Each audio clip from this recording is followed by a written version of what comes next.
أيها الذين اتقوا الله حق تقاته ولا تموتن إلا وأنتم مسلمون. قال الله تعالى في القرآن الكريم: أعوذ بالله من الشيطان الرجيم. بسم الله الرحمن الرحيم. إنا أنزلنا الأمانة السماوات والأرض والجبال فأبين أن يحملنها وأشفقن منها وما حملنا إنه كان ظلوما جهولا ليعذب الله المؤمنين والمؤمنات والمشركين والمشركات ويتوب الله على المؤمنين والمؤمنات وكان الله غفورا رحيما. Puji dan syukur kita panjatkan kepada Allah Subhanahu wa Ta'ala yang telah memberikan seluruh fasilitas hidup kepada kita sehingga kita masih diberikan kekuatan dan kesempatan Allah Subhanahu wa Ta'ala untuk menikmati fasilitas hidup yang mudah-mudahan fasilitas hidup yang diberikan kepada kita mampu kita kembalikan kepada Allah Subhanahu wa Ta'ala dan lebih bersyukur bisa menjalankan seluruh aktivitas kita berdasarkan atas dasar firman Allah dan turut patuh seluruh ajaran Rasulullah Sallallahu Alaihi Wasallam.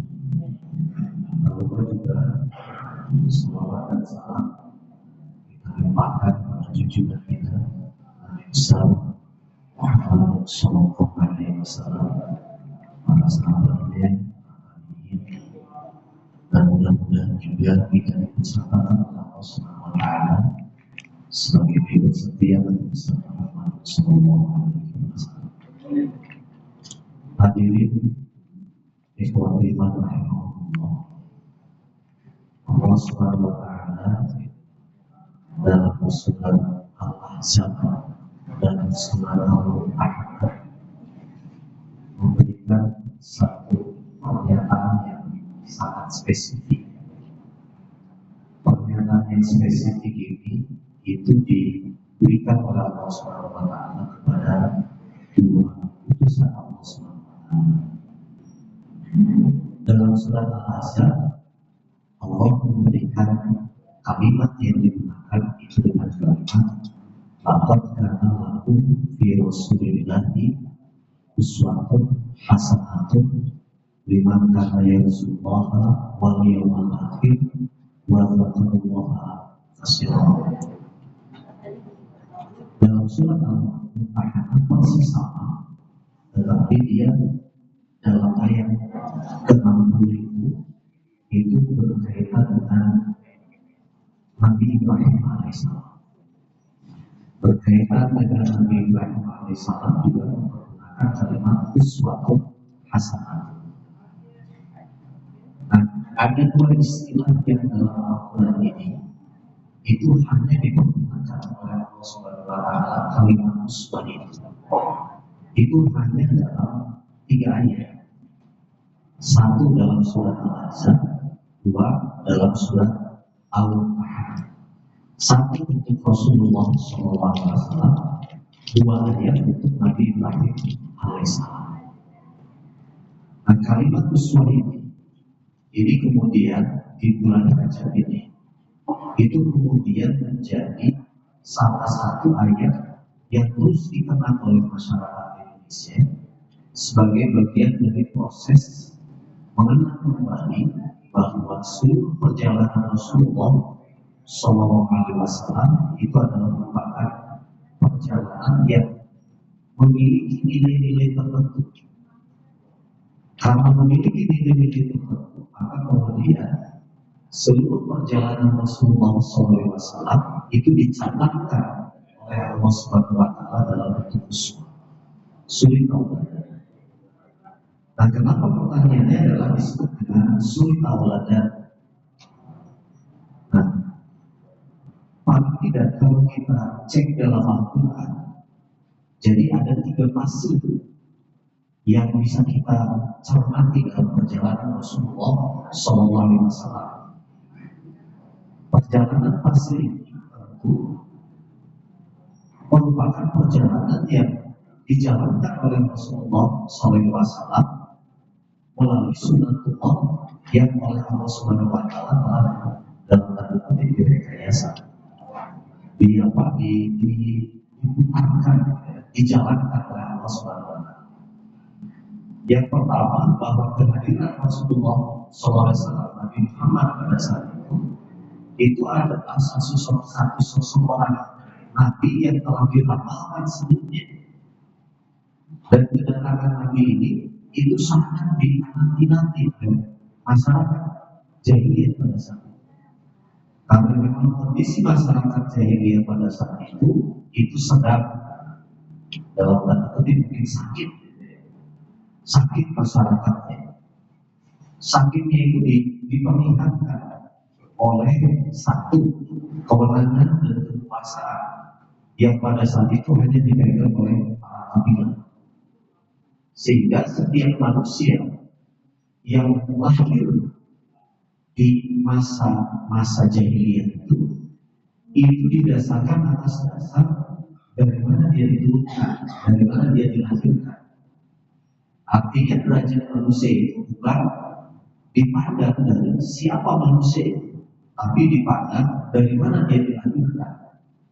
Kalau yang dilahirkan itu adalah dari orang-orang yang terpandang, maka dilahirkan juga menjadi manusia yang terpandang.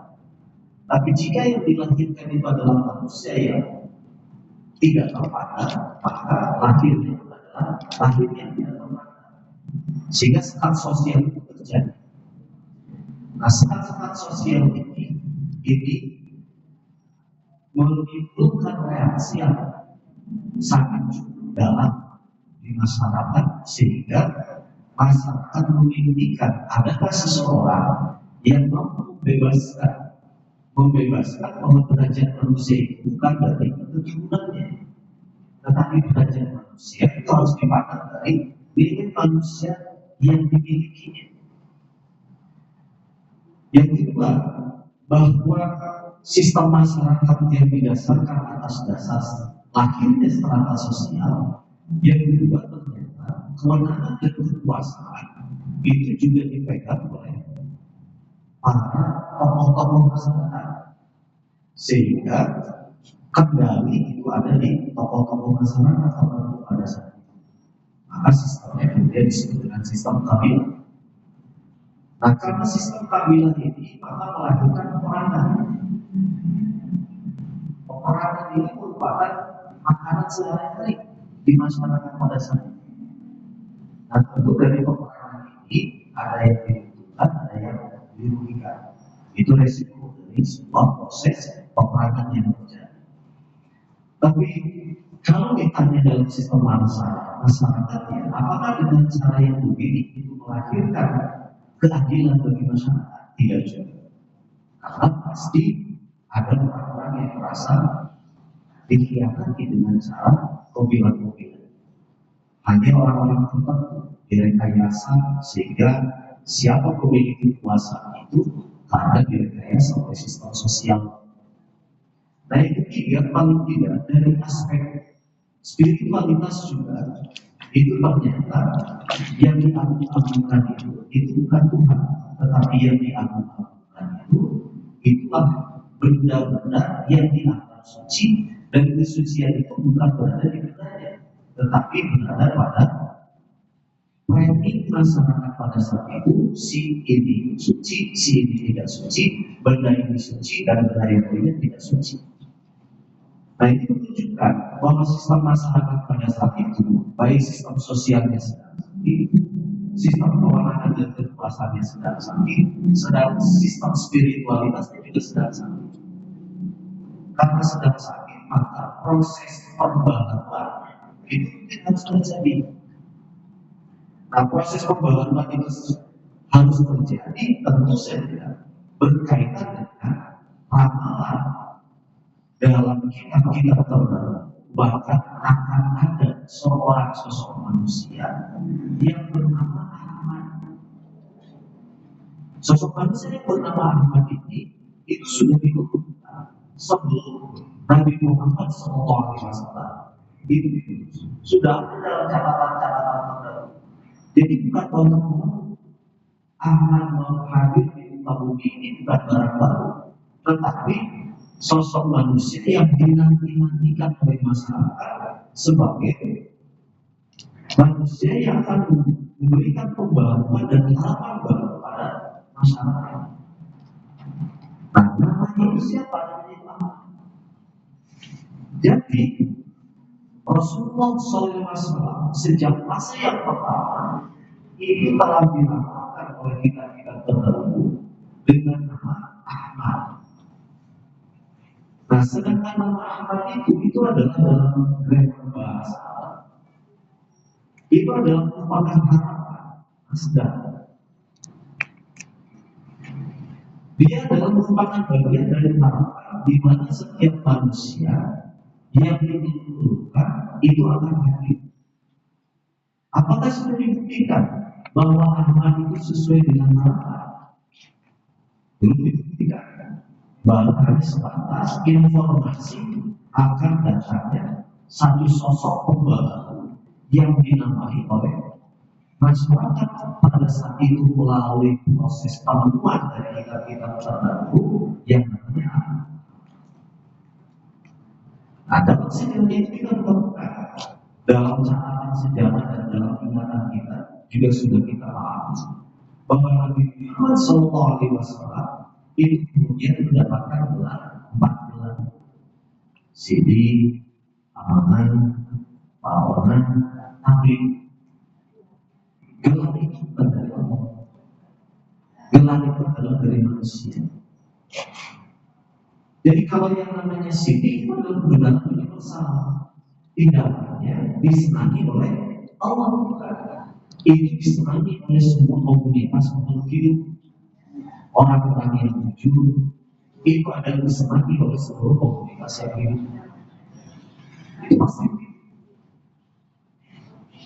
Sebab pada saat dilahirkan, Ahmad itu mendapatkan apa dari Allah. Cuma sudah diinformasikan akan terjadi. Dan dibuktikanlah ada sosok pemuda itu ternyata oleh masyarakat bisa dipercaya. Orang yang dipercaya inilah yang kemudian diberi gelar dalam bahasa Arab dengan gelar Siddiq, jujur. Jujur menurut siapa? Bukan menurut Allah. Jujur menurut manusia. Sebab nanti untuk proses menjadi jujur dari Allah beda. Nah yang kedua gelarnya amanah. Jadi setiap manusia yang akan menjadi manusia yang muslim dan mukmin kepada Allah, sesungguhnya jika kita melihat contoh dari Rasulullah SAW, kita harus mendapatkan kepercayaan dulu dari manusia. Dan nanti setelah mendapatkan kepercayaan dari manusia, insya Allah dia akan amanah terhadap amanah Allah. Yang kedua, amanah itu orang yang bisa dipercaya. Siddiq, amanah. Amanah bahasa kita apa ya? Amanah. Orang yang Siddiq jujur, kalau amanah bisa dipercaya. Lawannya apa? Lawannya kalau tadi Siddiq itu jujur, berarti pertentangan pada saat itu adalah kadang masyarakat sudah terlalu lama didustai di bawah. Kalau masyarakat lama-lama didustai dan dibohongi, maka berarti hati nurani sebetulnya ingin keluar dari dustai. Teman-teman kejujuran. Kalau yang kedua disebut dengan amanah, berarti masyarakat pada saat itu penyakit yang sangat mendalam itu adalah khianat. Jadi masyarakat sudah terlalu banyak dikhianati. Atau manusia juga, seluruh manusia pada saat itu khianat sudah dianggap biasa. Sebab kalau tidak khianat, berarti sudah dianggap salah. Itu masyarakat pada saat itu. Kemudian yang ketiga adalah patronat. Seringkali oleh kita dianggap patronat itu disebut dengan orang yang cerdas. Masyarakat pada saat itu berarti sudah dalam posisi jauh bodoh. bukan orang tidak paham tentang ilmu pengetahuan. Bisa saja pada saat itu adalah orang-orang yang pintar, tetapi dia tidak pernah paham apa yang dia ucapkan. Kenapa? Sebab nanti dalam Al-Quran Allah mengkritik dengan dua kritik itu.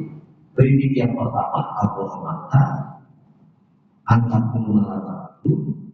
Kritik yang kedua Allah Subhanahu Wa Taala kemudian mengkritik setiap orang yang anak dan nasabit ini waktu dikasih kita lah. Ini untuk siapa kritiknya? Untuk orang-orang yang mengerti. Sebab orang yang tidak mengerti tidak mungkin oleh Allah Subhanahu Wa Taala disebutkan Al-Quran. Allah benci kepada orang yang hanya pintar bohong, tapi tidak pernah mau melakukan pekerjaan, atau pintar memerintahkan kepada orang untuk melakukan kebaikan, tetapi dirinya tidak melakukan kebaikan. Ini kan tentu saja merupakan koreksi dari Allah Subhanahu Wa Taala bahwa orang-orang yang bodoh itu bukan berarti orang yang tidak bisa baca, tidak bisa tulis dan lain sebagainya. Tapi orang-orang yang bodoh itu tidak pernah mampu memahami apa yang diinginkan oleh Tuhan Rasulnya. Maka dia tidak terbuka sebagai orang yang bodoh. Maka dalam ayat selanjutnya juga Allah Subhanahu Wa Taala kemudian memuja dan memuji siapa orang-orang yang keluar dari kebodohan itu. Orang-orang yang keluar dari kebodohan itu adalah orang-orang yang memiliki ilmu, tetapi dengan ilmu itu kemudian meningkatkan kualitas rasa takutnya kepada Allah Subhanahu Wa Taala. Maka kalimatnya dengan kalimat innama yakhshallaha min ibadihi. Nah, kalimatnya min ibadihi ulama, orang-orang yang berilmu. Ini menunjukkan bahwa orang-orang yang berilmu dalam Al-Quran itu bukan orang yang cerdas, tetapi dia tidak memiliki kemampuan dari kecerdasannya untuk menjadi orang yang dipahami dirinya oleh pengetahuan. Karena indikator yang paling penting dalam Al-Quran itu kemudian disebut dengan yakhsha, rasa takut kepada Allah. Nah, kenapa ini dimulaikan? Nanti kita akan ketahui. Yang kedua itu adalah gelarnya masyarakat pada saat itu diterapkan, itu adalah transparan. Berarti musuh utama dari diri manusia pada saat itu selalu apa? Menyembunyikan segala sesuatu. Dalam itu barang siapa yang menyembunyikan sesuatu, maka dia akan maka dia akan suatu saat akan dibelenggukan. Apa yang disembunyikan itu dikompromikan. Masyarakat pada saat itu juga sudah kuat dengan kalimat-kalimat seperti ini. Maka disebutkanlah Rasulullah SAW adalah satu sosok pembaharu yang akan memperbaharui dari alam kegelapan dengan menjadi alam cahaya. Jadi kalau kita pilih mau alam cahaya, maka pertama kali adalah yang harus dikoreksi dalam diri kita. Sudahkah kita menjadi kelompok orang yang jujur dan meninggalkan ketidakjujuran? Yang kedua, sudahkah kita menjadi orang yang amanah dan meninggalkan khianat?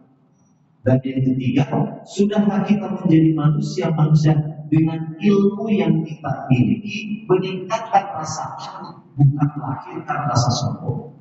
Dan yang keempat, sudahkah kita menjadi manusia-manusia yang memiliki kemampuan untuk menjadi terbuka dalam kehidupan ini dan tidak pernah menyembunyikan segala sesuatu, sehingga kita menjadi orang yang selalu transparan. Nah, Bapak Ibu sekalian, kalimat yang dilahirkan, kalimat yang dilanjutkan dalam ayat ini, ya, laqad kana lakum fi Rasulillahi uswatun hasanah. Uswan itu yang mana? Uswan yang pertama dalam proses amal itu adalah uswan. Sidik amanah dan amal itu sama. Uswan dari aspek apa? Uswan dari aspek kemanusiaan. Maka kemudian uswan ini kemudian diubah namanya menjadi apa? Istilah Nabi Muhammad menjadi Muhammadur Rasulullah. Jadi Muhammad dulu. Muhammad dalam Al-Quran itu ada kalimat Ahmad, ada kalimat Muhammad, ada kalimat Muhammadur Rasulullah. Nah, bagaimana perbedaannya? Kalau kita dalam Al-Quran menemukan kalimat Muhammad, kalau kita menemukan dalam Al-Quran menemukan kalimat Muhammad, berarti menunjukkan bahwa empat identitas yang oleh masyarakat sudah dikenakan kepada Muhammad itu sudah terbukti bukti nyata dalam dirinya. Jadi bukan lagi hanya dalam bentuk omong-omong lagi, tapi sudah menjadi melekat dalam diri. Jadi setiap manusia yang sudah melekat dengan empat identitas ini, maka dalam tradisi bahasa Arab pakai ini dimampukan Muhammad. Kenapa? Karena perbuatannya sudah melekat dalam pribadi. Jadi disebutnya Muhammad. Nah, ini perjalanan kedua. Nah, perjalanan yang ketiga, maka kemudian oleh Allah Subhanahu wa Ta'ala secara gamblang disebutkan dengan kalimat Muhammadur Rasulullah. Muhammad adalah utusan Allah. Kenapa Muhammad Rasulullah menjadi Muhammadur Rasulullah? Karena dari empat komponen ini kemudian menjadi kalimat uswatun hasanatun.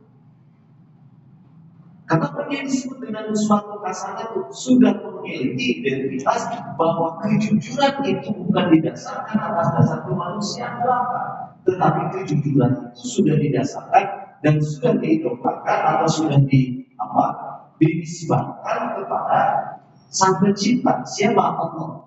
Maka sidik itu kemudian menjadi ulaika alladzina shadaqu wa ulaika humul muttaqun.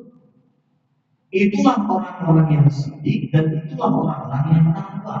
Karena orang yang bertakwa itu harus sidik dulu. Tidak mungkin orang bertakwa tanpa sidik. Itu siapa lagi? Jadi kalau kita dikategorikan sebagai orang Pak, Bapak orang yang takwa, tidak mungkin. Itu tidak mungkin. Sebab orang yang bertakwa itu harus diawali pintu gerbangnya itu sidik. Sidik terhadap siapa? Terhadap diri, dan dirinya adalah bagian yang tidak terpisah dari komunitas yang namanya manusia. Kalau kita sudah jujur terhadap diri kita sendiri, maka dipastikan manusia yang lain juga pasti akan mendekati kita sebagai orang yang jujur. Kalau kita sudah jujur terhadap diri kita, konsisten dengan kejujuran kita, maka akan melahirkan siapa? Akan melahirkan orang-orang yang bertakwa. Karena dengan kejujuran, orang kemudian memproteksi dirinya agar dia tidak bohong. Jadi Bapak Ibu sekalian, takwa itu adalah dalam bahasa Arab seringkali disebut dengan wiqayah. Wiqayah itu benteng. Benteng untuk apa? Benteng agar kita tidak terjebak dengan kalimat sebaliknya. Jadi dusta. Nah, kita dibentengi oleh kejujurannya. Nah, kalau ini sudah ada dalam diri kita, maka insya Allah setiap diri manusia dipastikan akan menemukan kebenaran yang Allah akan turunkan. Pertama kali turun kebenaran itu langsung masuk dan dia akan dimenjangkan dalam hati manusia. Sebab kebenaran awal itu bukan dalam pikiran manusia. Kebenaran awal itu didasarkan atas dasar penerimaan diri kita terhadap sinyal-sinyal yang Allah akan berikan kepada kita dalam bahasa kita biasa. Itu awal. Maka setiap orang yang memiliki kemampuan untuk mengelola nuraninya dengan benar, maka insya Allah akan selalu memberikan bimbingan pada nuraninya agar nuraninya selalu terpimpin. Pada saat manusia terpimpin nuraninya, maka pada saat itu manusia itu dikategorikan sebagai orang yang bertakwa. Itu kunci yang pertama, sidik. Kunci yang kedua, amanah. Kenapa amanah ini juga menjadi standar awal untuk apa? Nah, dalam surat Al-Ahzab ini Kemudian Allah Subhanahu wa taala mengakhiri kalimatnya itu dengan kalimat inna aradna amanah. Sesungguhnya kami memberikan amanah. Amanah apa? Amanah. Jadi kalau orang dari jujur, maka kemudian Allah akan memberikan tawaran amanah ini dan semua orang diberikan amanah ini. Mau menerima amanah. Dalam ayatnya Bapak Ibu sekalian, begitu indahnya Allah memberikan amanah ini dengan kalimat innal insana kana zaluman jahula. Yang menjadi penyakit orang tidak amanah karena dia zalim, karena dia jahat. Jadi amanah itu adalah pintu agar orang tidak menjadi apa? Lingkungan di bawah lingkungan mikir. Orang amanah yang akan terpipis dari diri manusia itu menjadi munafik. Di sini lingkungan di bawah munafikin wal munafiqat wal musyrikin wal musyrikat. Jadi dari amanah ini orang bisa paham, bisa menentukan apakah kita menjadi orang munafik, apakah kita menjadi orang musyrik itu dengan kalimat amanah. Dalam logika kemanusiaan, kalau kita dititipkan sesuatu, maka sesuatu itu harus sesuai dengan orang yang menitipkannya. Kalau kita dititipkan sesuatu oleh orang pemiliknya, kemudian kita menjadi orang yang munafik, bisa dibayangkan.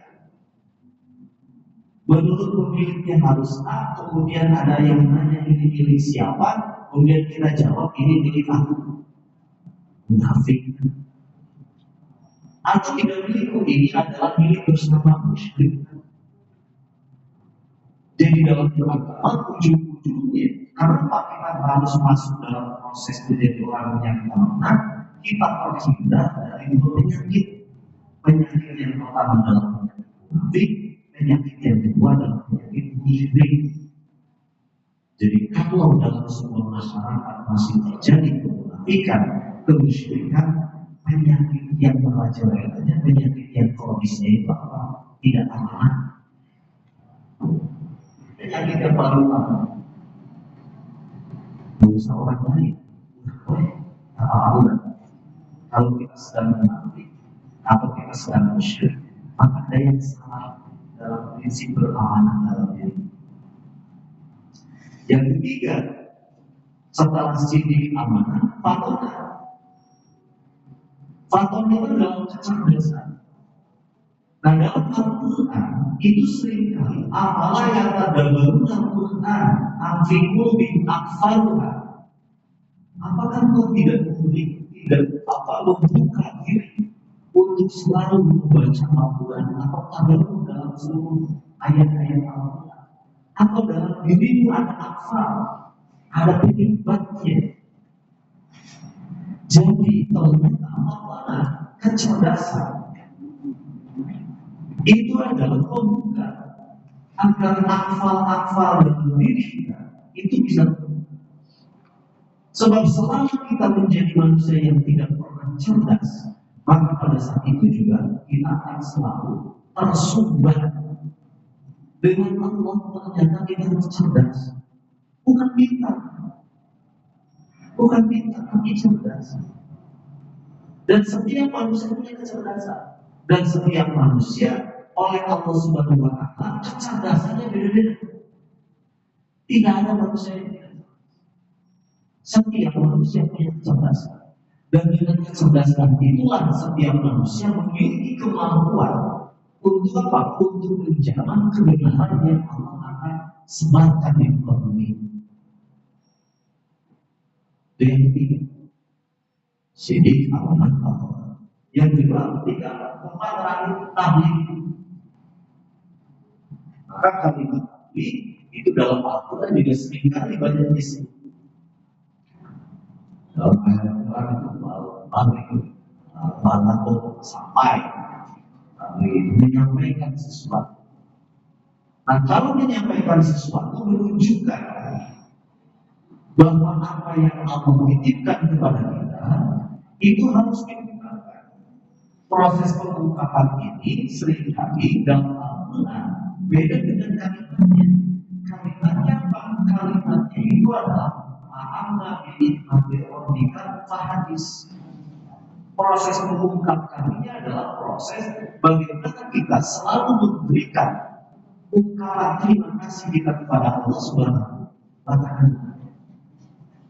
Jadi kalau kita mau menjadi orang yang semangat bersyukur kepada Allah Subhanahu wa Ta'ala, maka kalimat yang harus dikomitmeni oleh kita semua itu adalah kita harus menjadi orang yang transparan kepada Allah Subhanahu wa Ta'ala. Transparan kepada Allah Subhanahu wa Ta'ala itu dengan kalimat apa? Dengan kalimat selalu menyebut kebaikan Allah Subhanahu wa Ta'ala, karena dengan menyebut kalimat kebaikan Allah Subhanahu wa Ta'ala itu akan membuka rasa diri kita tergantung kepada pemilik siapa Allah. Maka Bapak Ibu sekalian, untuk memahami kalimat uswatul hasanah itu ternyata ada 3 hal yang dalam Al-Quran disebutkan.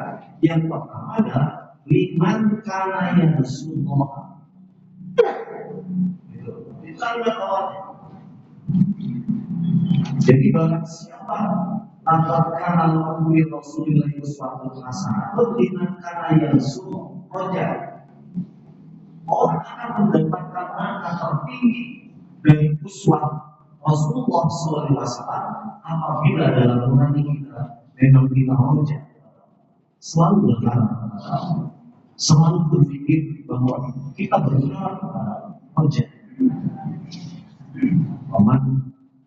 Dalam surat ke-18 ayat terakhir itu, karena yang juga Allah Rabbi falyamal amalan sholihan wa la yusyrik bi ibadati rabbih. Barang siapa yang memuja kepada Allah, falyamal amalan sholihan, hendaklah kalian beramal dengan amalan soleh, wa la yusyrik bi ibadati rabbih ahad. Dan janganlah sekali-kali kalian mengisyrakkan Allah dengan apapun, dengan siapa. Dia pertama, wadah Allah yang jumlah yang akhir. Yang apa? Yang akhir. Yang akhir itu menunjukkan apa? Menunjukkan sebab akibat. Jadi kalau kita beruswah kepada Rasulullah SAW, berarti kita melihat akibatnya apa? Akibatnya positif. Kalau kita tidak beruswah kepada Rasulullah SAW, berarti dampaknya adalah dampak negatif. Itu yang disebut dengan yang akhir. Kalau kita hanya melakukan perbuatan yang tidak disunahkan oleh Rasulullah SAW, jangan berharap apa dari Rasulullah katakan seperti itu. Sebab ancamannya dari hadis itu, siapa yang mengatakan ini dari Rasulullah pada bukan dari Rasul, hal yang akan mungkin dapat bersiap-siap masuk di api neraka. Itu yang terakhir, wajah Allah kasih Allah. Hendaklah kalian selalu berzikir kepada Allah Subhanahu wa Ta'ala sebanyak-banyaknya. Pada komponen yang ketiga, maka kemudian ini adalah komponen bagaimana setiap diri kita selalu terhubung secara vertikal dan horizontal. Secara vertikal kita berzikir kepada Allah dalam bentuk tasbih, takbir, dan tahmid. Dalam bentuk vertikal, maka kita bagaimana menjadi manusia yang selalu konsisten dan komitmen untuk menjaga kebersamaan kita dengan kalimat wa tawassaw bil marhamah wa tawassaw bis sabr wa tawassaw bil amal. Maka Bapak Ibu sekalian, jika 4 komponen ini sudah ada dalam kehidupan kita, maka mohon maaf kalau di antara kita ada yang gak usah marah. Karena kita siap untuk menerima bagian dari koreksi dari orang lain. Kalau ternyata Bapak gak usah marah, harus digigit-gigit. Ayo digigit dari hati. Aku tak tahu yang mana. Itu menunjukkan masih ada rasa sakit dalam diri kita. Lupa kamu, kita harus ini sudah Allah atau Allah yang benar. Nah, ini kan bentuk dari proses bahwa beruswah hasanah kepada Rasulullah SAW itu sesungguhnya sangat berat. Tetapi kita harus komitmen dan konsisten untuk ikut serta beruswah kepada Rasulullah SAW. Oleh karena itu kalimat itu takut karena aku pasti dalam seluruh uraian Rasulullah SAW dalam diri Nabi Muhammad SAW itu memiliki suri tauladan, artinya menunjukkan bahwa apa yang dilakukan oleh Rasulullah SAW itu sudah memang bukti, bukan hanya cerita, bukan hanya omongan, tetapi sudah dibuktikan oleh Rasulullah SAW dan sudah dibuktikan fakta-faktanya dalam sejarah dan sudah dibuktikan dampaknya. Kalau kita percaya dengan itu, maka tiga hal yang harus dipahami oleh kita, hendaknya kita selalu rojak kepada Allah Subhanahu Wa Taala. Yang kedua, beriman pada hari akhir, dampak dari seluruh pekerjaan kita.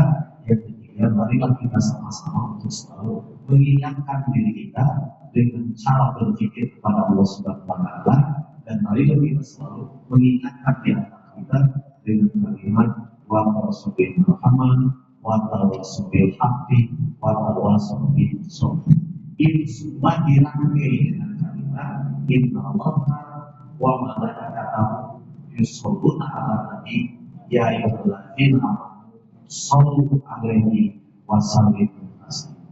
Maka di bulan Rajab ini marilah kita banyak-banyak bersolawat kepada Rasulullah sallallahu alaihi wasallam, bukan hanya dalam bentuk salawat yang kita ucapkan dalam Allahumma sholli wa sallim saja, tetapi marilah kita bersama-sama mengimplementasikan kalimat salawat itu dalam bentuk bersama-sama dalam kehidupan kita untuk menjaga kemanfaatan kita, kesabaran kita, kebenaran kita.